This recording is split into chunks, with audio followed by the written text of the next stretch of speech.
नारायण लोकानां कष्टोच्छेदविरायिने ऐदं युगेन वीराय नमो वल्लभसुभगे अज्ञानतिमिरान्धानां ज्ञानाञ्जनशलाकया चक्षुरुन्मीलितं येन तस्मै सद्गुरवे नमः। तस्मै श्री गुरवे नमः।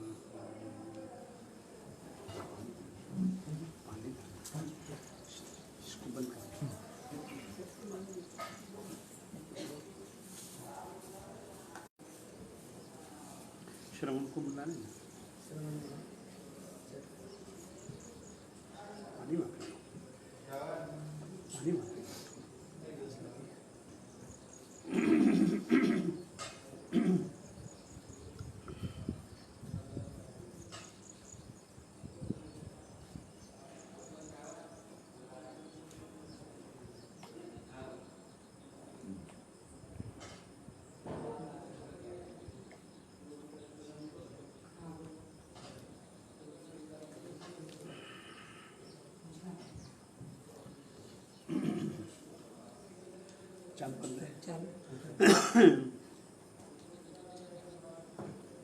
वैसे कल ही मैंने कहा था कि आज से स्वाध्याय के विषय को लेकर के बोलना चालू करूंगा। गृहस्थों के लिए जो 6 कर्तव्यों की चर्चा अपन लोग कर रहे हैं उसमें से स्वाध्याय का नंबर 3 है, परंतु आज शायद स्वाध्याय के विषय में चर्चा न करें। आज हमारे भारत देश में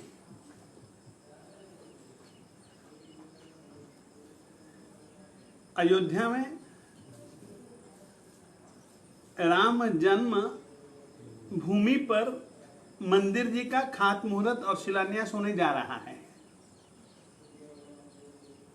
भाग्यवान श्रीमान नरेंद्र मोदी जी और कई सन्यासी महात्मा आज भूमि पूजन करेंगे, शिलान्यास करेंगे और सदियों पुराना भारतीयों का एक लक्ष्य और उस लक्ष्य की ओर हमारा पहला मजबूत कदम, अंगद की तरह का कदम आज से प्रारंभ होगा। उन सब बातों को ध्यान में रखते हुए मैं जैन परंपरा की दृष्टि से श्री रामचंद्र जी के विषय में कुछ बातें बताना चाहूंगा। जैन परंपरा में श्री राम जी को कितना महत्व दिया गया है और राम नाम की महिमा किस रीति से गाई गई और बताई गई है। एक दोहा, राम जब कभी भी कोई भी इस नाम को बुलाता है, इस नाम से उस विभूति को याद करता है, तब राम नाम के उच्चारण के समय अपने मुंह की 2 स्थितियां बनती हैं। जिस समय रा बोला जाता है उस समय मुंह खुल जाता है, और जिस समय म बोला जाता है उस समय होठ जुड़ जाते हैं। इन दोनों स्थितियों को ध्यान में रखते हुए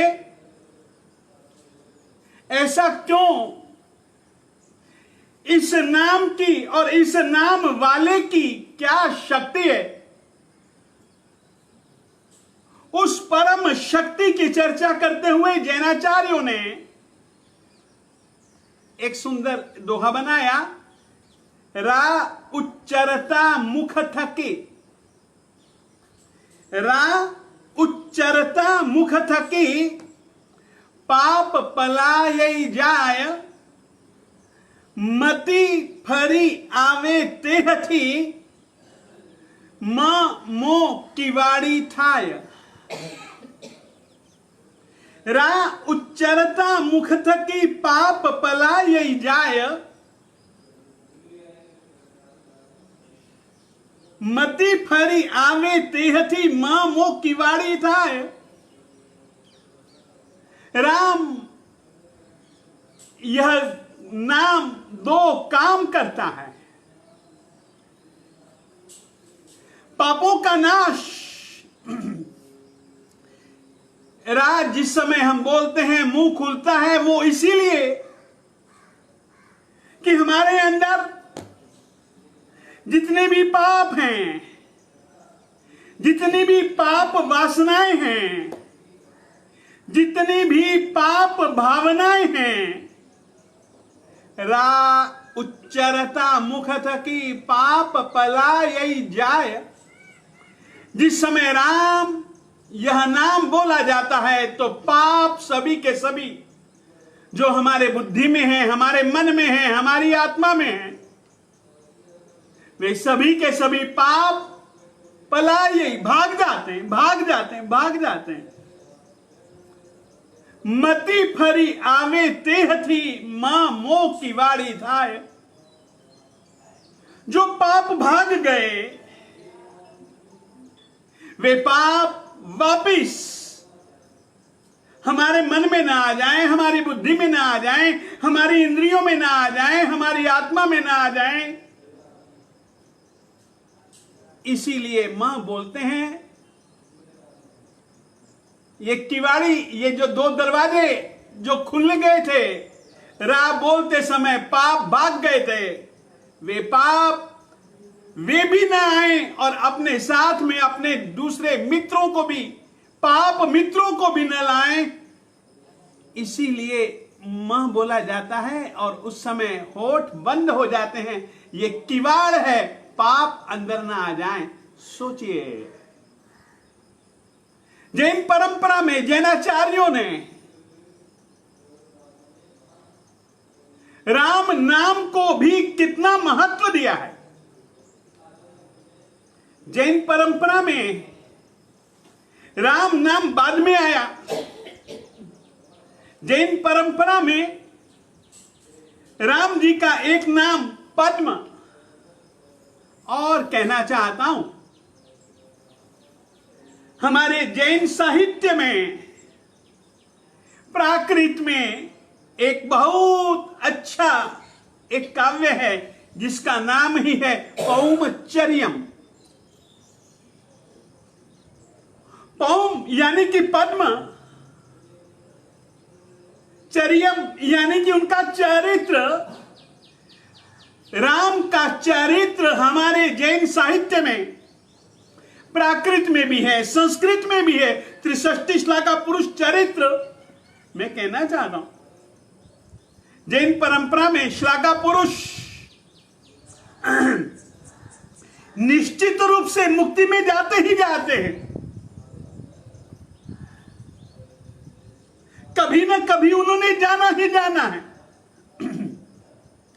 यह एक श्लाघा पुरुषों के लिए निश्चित सत्य विधान है। उन श्लाघा पुरुषों में, जैन परंपरा में गिने जाने वाले जो 63 श्लाघा पुरुष हैं, 24 तीर्थंकर, 12 चक्रवर्ती, 9 बलदेव, 9 वासुदेव, 9 प्रतिवासुदेव, इन श्लाघा पुरुष चरित्रों में राम और लक्ष्मण जी का शुभ नाम है। जैन परंपरा श्री राम जी को नमो सिद्धानम, श्री राम जी तद्भव मोक्षगामी थे। राम जी मुक्ति में गए और जो कोई भी आत्मा मुक्ति में जाता है या जाएगा उसको हम सिद्ध कहते हैं। श्री राम जी को नमो सिद्धानम हर एक जैन व्यक्ति, चाहे वह चारों संप्रदायों में से, चाहे मूर्ति पूजक हो, चाहे दिगंबर हो, चाहे स्थानकवासी हो, चाहे तेरापंथी हो, हर एक जैन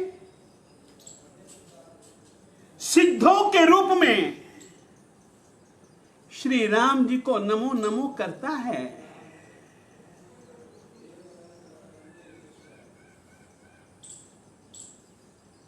जैन परंपरा में सबसे ज्यादा प्रमुख और प्रथम अगर किसी को स्थान दिया गया तो अरिहंत परमात्मा को दिया गया। और अरिहंत परमात्मा निश्चित रूप से जैन साहित्य कहता है, दो जनों को प्रणाम करता है। दो जनों को प्रणाम करता है और उन दो जनों में से पहला प्रणाम वह नमो सिद्धानम, सिद्धात्माओं को करता है। जोर से बोल करके करता है, दीक्षा के समय करता है। जिस समय दीक्षा का वे कभी भी संकल्प करते हैं, चाहे भूतकाल में कितने भी तीर्थंकर परमात्मा हो गए, वर्तमान काल में जितने भी तीर्थंकर परमात्मा हैं, भविष्य काल में जितने भी तीर्थंकर परमात्मा होंगे, दो बार उन्होंने प्रणाम करना ही करना है। दो जनों को प्रणाम करना ही करना है। उसमें से जब वे दो बार प्रणाम करते हैं, पहली बार प्रणाम दीक्षा के समय वे करते हैं और उस समय जितने भी लोग उपस्थित होते हैं, दीक्षा के बाद किसी वृक्ष के नीचे खड़े होकर के जब वे पंचमुष्टिलोच करते हैं, पंचमुष्टिलोच के बाद वे संकल्प करते हैं दीक्षा का, प्रव्रज्या का, साधु जीवन का, कि अब मैं दीक्षा ले रहा हूं। इस संकल्प के साथ जिंदगी भर तक ऐसा ही जीने का संकल्प कर रहा हूं, प्रयास करूंगा कि मन वचन काया से किसी भी प्रकार की सावध्य प्रवृत्ति न करूंगा, न करवाऊंगा, न उसका अनुमोदन करूंगा। मन से, वाणी से, काया से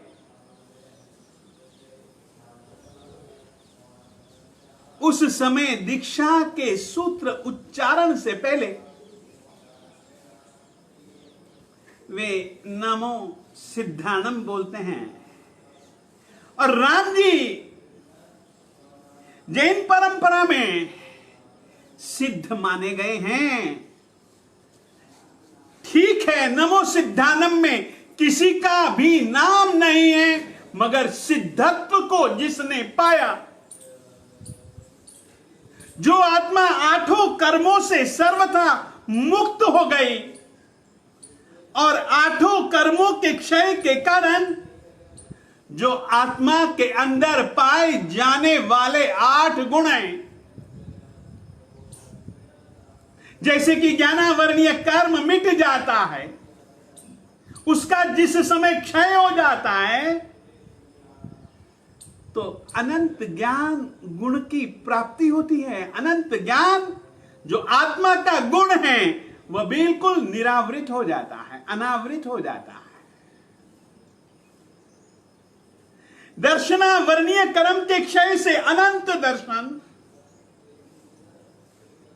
वेदनीय कर्म के क्षय से अनंत अव्यवहार सुख, मोहनीय कर्म के क्षय से क्षायिक समकित, स्वरूप रमणता रूप गुण, आयुष्य कर्म के क्षय से अक्षय स्थिति, उसके बाद नाम कर्म के क्षय से अरूपित्व, गोत्र कर्म के क्षय से अगुरु लघुत्व और अंतराय कर्म के क्षय से अनंत शक्ति। ये जो आत्मा के स्वाभाविक गुण हैं, श्री राम जी ने 8 कर्मों का क्षय करके इन गुणों को पाया है। और जो ये गुण पा लेते हैं उसी को जैन परंपरा में सिद्ध कहा जाता है। और हम सभी जन जो भी नमो सिद्धाणम इस पद को बोलते हैं, सिद्धों के गुणों का स्मरण करते हैं और सिद्धों के गुणों का ध्यान लगाते हैं, स्वयं की आत्मा को भी सिद्ध स्वरूप में जानने, समझने, पहचानने का प्रयास करते हैं, हर एक आत्मा में छुपे हुए उस सिद्धत्व को याद करते हैं। नमो नमो उनको हम लोग बहुत श्रद्धा से, भक्ति से प्रणाम करते हैं। तो श्री राम जी को भी हम सिद्ध स्वरूप में मानते हैं, स्वीकारते हैं। जैन साहित्य स्वीकारता। तो आज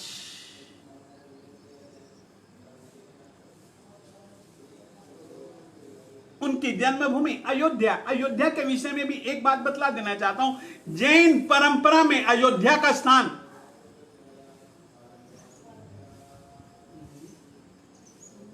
इस अवसर्पिणी काल में, जैन परंपरा की अपेक्षा से कह रहा हूं, इस अवसर्पिणी काल में पहले तीर्थंकर परमात्मा हुए श्री ऋषभदेव स्वामी जी, जिनको कि बाद में उनके कार्यों को ध्यान में रखते हुए उनका नाम रखा आदिनाथ। और आदिनाथ नाम के पीछे, आदि यानी कि प्रारंभ करने वाले, आदिनाथ स्वामी जी से पहले एक अलग व्यवस्था थी। उस व्यवस्था को हम युगलिक व्यवस्था कहते थे। इन्होंने उस व्यवस्था का छेदन भेदन किया और वर्तमान कालीन हमारी एक शासन व्यवस्था, अनुशासन की व्यवस्था, एक राजकीय व्यवस्था, साम दाम दंड भेद की नीति, राजनीति की भी स्थापना सबसे पहले अगर किसी ने प्रारंभ की, उस व्यवस्था का आदि शुरुआत करने वाला कोई था तो वो ऋषभ देव जी थे, जो कि बाद में इस काम के कारण से आदिनाथ कहलाए।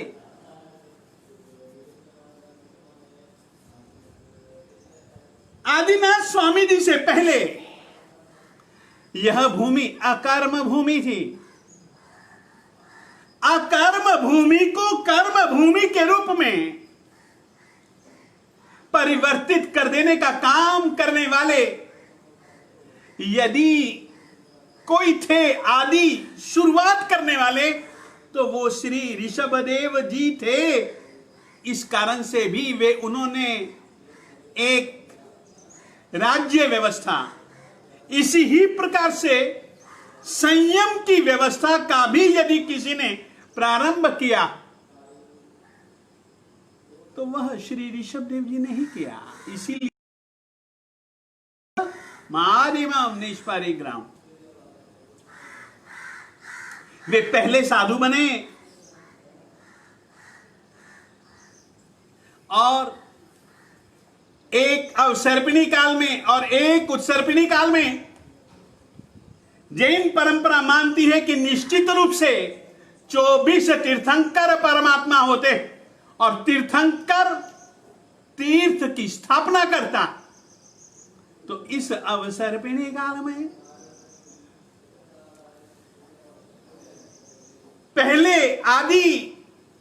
पहले अगर कोई तीर्थंकर हुए तो वे हमारे परमात्मा श्री ऋषभ देव जी हुए। इसीलिए हम कहते हैं आदिमम पृथ्वीनाथ। राज्य व्यवस्था, कर्म व्यवस्था, विद्या व्यवस्था, कला व्यवस्था, सभी प्रकार के संस्कारों की व्यवस्था की शुरुआत करने वाले आदिनाथ स्वामी जी राजा थे। तो राजा होने के कारण से राजधर्म को निभाया और राजधर्म को आगे चलाया और राजधर्म का त्याग भी किया।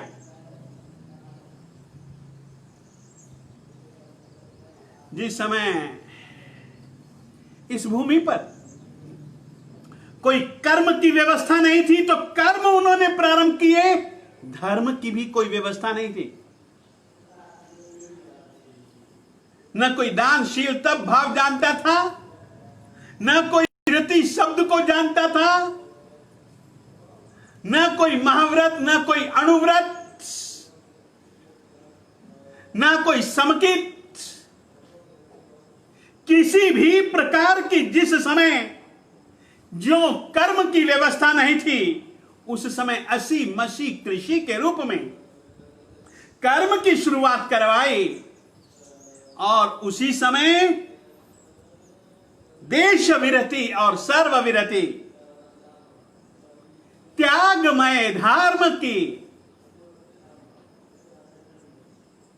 शुरुआत करने वाले भी हमारी जैन परंपरा के अनुसार ऋषभदेव स्वामी जी हुए।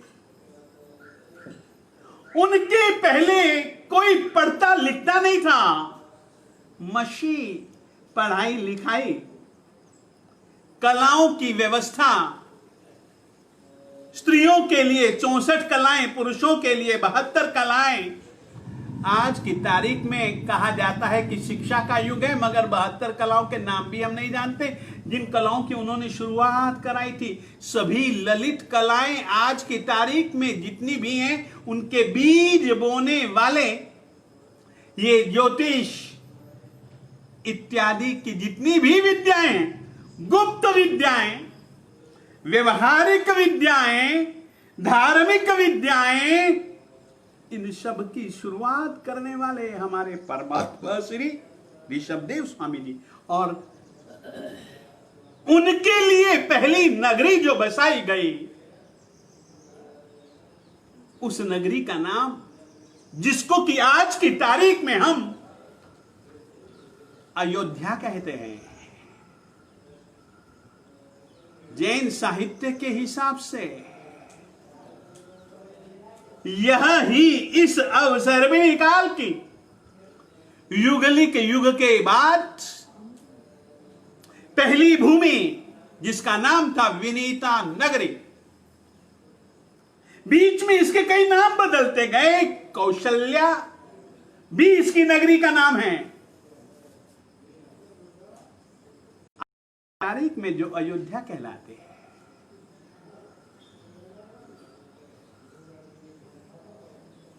ऐसी अयोध्या नगरी में एक एक नहीं अनेकों तीर्थंकर परमात्माओं की कल्याणक भूमि।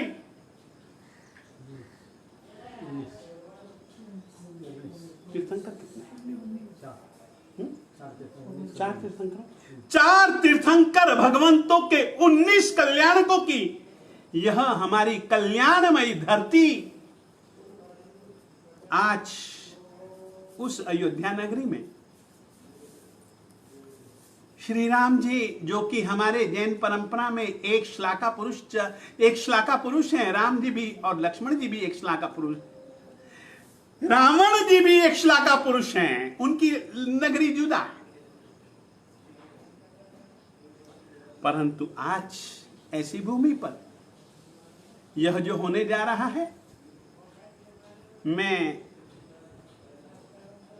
जैन धर्म परंपरा से जिनेंद्र भगवंतों की प्ररूपित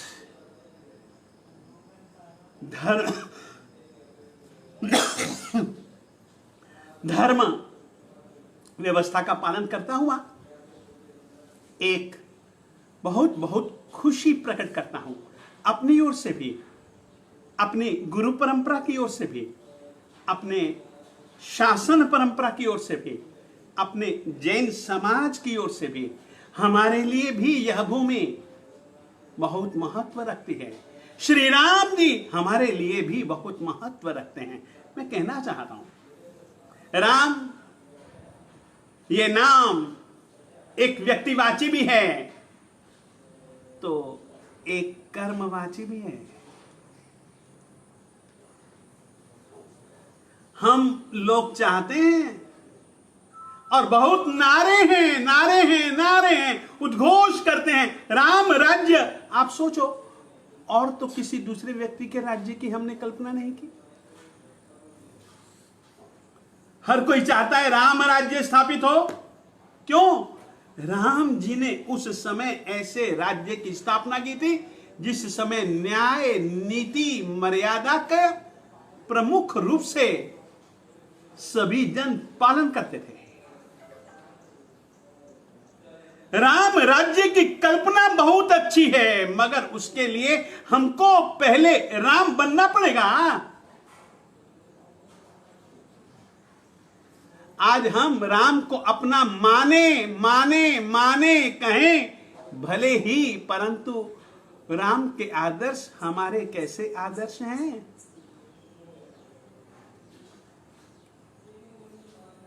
कुछ बातें कहूं, आज वैसे खुशी का पल है। हर आदमी चाहता है कि उसकी पत्नी सीता हो। खुद कितना वो श्रीमान जी राम हैं, उसके लिए कभी भी विचार करते हैं?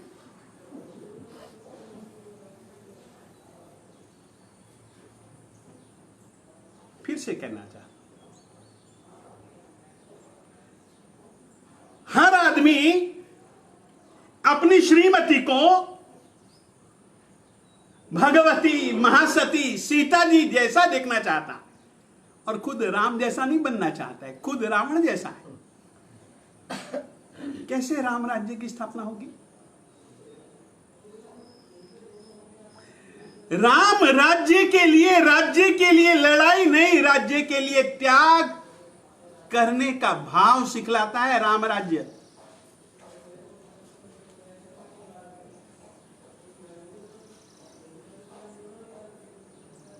दशरथ जी के पास जैन परंपरा में राम जी की माता कौशल्या देवी ही है, परंतु भगवती कौशल्या देवी जी के लिए जैन परंपरा में एक दूसरा नाम है। जैन साहित्य में वो नाम ज्यादा चलता, अपराजिता देवी। ये श्री राम जी की माता जी का शुभ नाम है, अपराजिता देवी।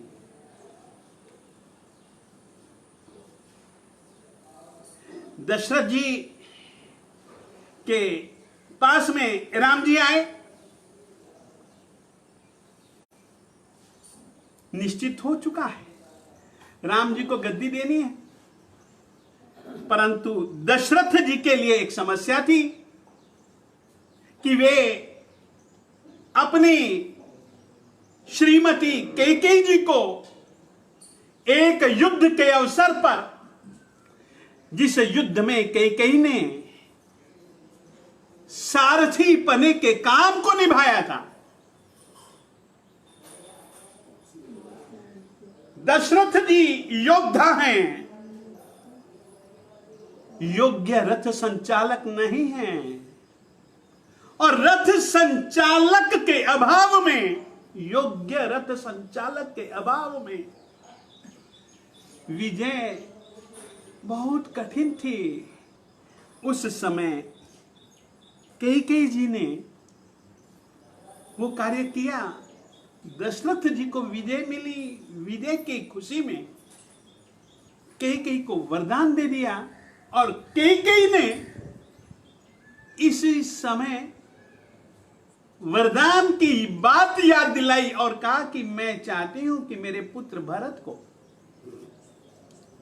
राजगद्दी दे दी जाए, राम को नहीं। ऐसा नहीं कहा, बस मेरे बेटे को। हां, इसका भाव कोई भी कुछ भी हो सकता है। राम जी आए और दशरथ अपनी बात कही, ओ मेरे पुत्रत्व में कमी है जो कि आपको मेरे से पूछना पड़ना है। राज्य आपका, राज्य के मालिक आप जी चाहे किसी को भी दे सकते हो। मुझसे पूछा, ये मेरे में पुत्रत्व की हानि है। सोचिए, छोड़ करके चले गए। रहूंगा तो पिताजी को दुख होगा। लोग कई प्रकार की शंकाएं, कुशंकाएं फैलाएंगे। चले गए। राम राज्य, राम जैसे आदमी बनो, फिर राम राज्य की कल्पना करो और राम राज्य की कल्पना दो। कल्पना दोने की बात भी छोड़ दो, बस उस तरीके से जिसमें कि प्रजा सुखी हो। दुष्टों का दलन राम जी ने किया, सज्जनों का सम्मान, सज्जनों की प्रतिष्ठा राम राज्य की नींव है। दुष्ट दलन और सज्जनों की हमारी नींव। राम राज्य बहुत अच्छी कल्पना है और होनी भी चाहिए, मना नहीं करता हूं, बहुत अच्छी कल्पना है। और हर एक राजनेता को राम बनना पड़ेगा। तो ये कल्पना फिर कल्पना नहीं रहेगी, ये एक काम बन जाएगा। कल्पना नहीं चाहिए, काम चाहिए। राम राज्य नाम बन चुका है, काम अब जल्दी से जल्दी बने। और ये भूमि पूजा उस तरीके के राम जी ने जैसे राज्य का संचालन किया, राम जी की जैसी नीतियां रीतियां। एक नीति याद दिलाना चाहता हूं। दूसरी बातें तो छोड़ दो, एक नीति तो अपनानी ही पड़ेगी, एक नीति तो अपनानी ही चाहिए। उस नीति की चर्चा लगभग हम सभी जन करते हैं, सभी जन सुनते हैं, चौपाइयों में भी, दोहों में भी, कहानियों में भी, किस्सों में भी। कभी कोई ऐसी घटना हो जाती है तो भी, यदि वैसी घटना नहीं होती है तो भी एक बात याद करते हैं, याद दिलाते हैं। रघुकुल रीत सदा चली आई, प्राण जाए पर वचन न जाई। सभी राजनेताओं को जो राम राज्य की कल्पना करते हैं, वो जो राम राज्य के अंतर्गत प्रजा का हिस्सा रहना चाहते हैं, उन सब से भी कहना चाहता हूं, दिए हुए वचनों को निभाओ तो सही। ऐसी तो अलग अलग नीतियां हैं, परंतु ये नीति की चर्चा तो लगभग हम सभी जन करते हैं कि रघुकुल रीत सदा चली आई, प्राण जाए पर वचन न जाए। हम वचनों को निभाएं। आज मैं पुनः एक जैनाचार्य होने के नाते और जिस क्षेत्र में मैं बैठा हूं, ये क्षेत्र विशेष करके क्षत्रिय जाति वालों का क्षेत्र है। फिर से कहना चाहता हूं, हम जिस क्षेत्र में चातुर्मास कर रहे हैं,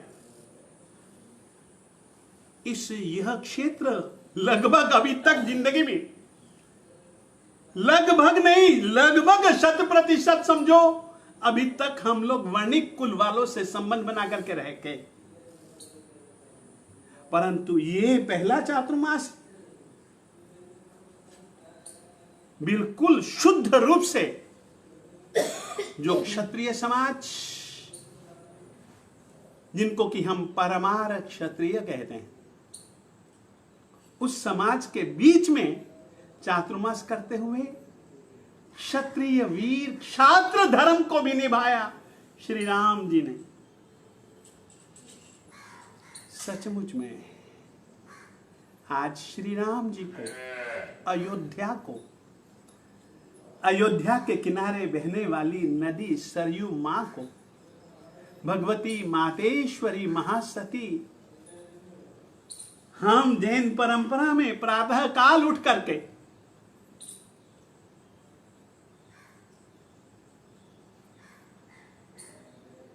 एमाई महासत्ता दिंतु सुहम गुण गणहिम संयुक्ता, जैसेम नामक गहने पावप बंधा विलयम जंती। ये जिनका नाम लेने मात्र से ही, जैसेम नामक गहने, जिनका नाम लेने मात्र से ही पावप बंधा, पापों के समूह जितने भी बंधन हैं, विलयम जंती, वो विलय को प्राप्त कर लेते हैं, नष्ट हो जाते हैं, दिखते तक नहीं। जिनके विषय में ये अक्षर है ना, हम लोग प्रतिदिन प्रातः काल में जिनका शुभ नाम लेते हैं और जिनके शुभ नाम की ऐसी चर्चा है, वो भरतेश्वर बाहुबली की सज्जाए में भगवती महासती सीता जी को हम लोग याद करते हैं। आज राम, लक्ष्मण, सीता जी और हनुमान जी, जैन परंपरा में हनुमान जी को भी सिद्ध रूप में स्वीकारा गया है। ऐसे सिद्ध स्वरूपी सभी आत्माओं को हम प्रणाम करते हैं, राम जी को भी प्रणाम करते हैं सिद्ध स्वरूप में। और आज यह जो काम होने जा रहा है, सब भारतीयों के दिल में आज खुशी है। बस उनकी खुशियों को देख करके भी हम खुश हैं और इस निमित्त को पा करके भी हम अपनी खुशी प्रकट कर रहे हैं। आपसे कहना चाहते हैं, इस कार्य को परमात्मा जल्दी से जल्दी, शासन देव जल्दी से जल्दी संपन्न करवाएं, ऐसी हम लोगों की मंगल कामना। और इस कार्य के लिए हृदय से, रोम रोम से खूब खूब शुभकामनाएं, मंगल कामनाएं, बधाइयां। आज इतना ही। श्री वल्लभ गुरु के चरणों में मैं नित शीश नवाता हूँ।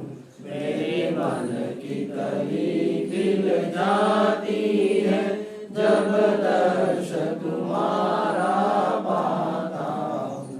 मुझे वल्लभ नाम ही प्यारा है, इस ही का मुझे सहारा।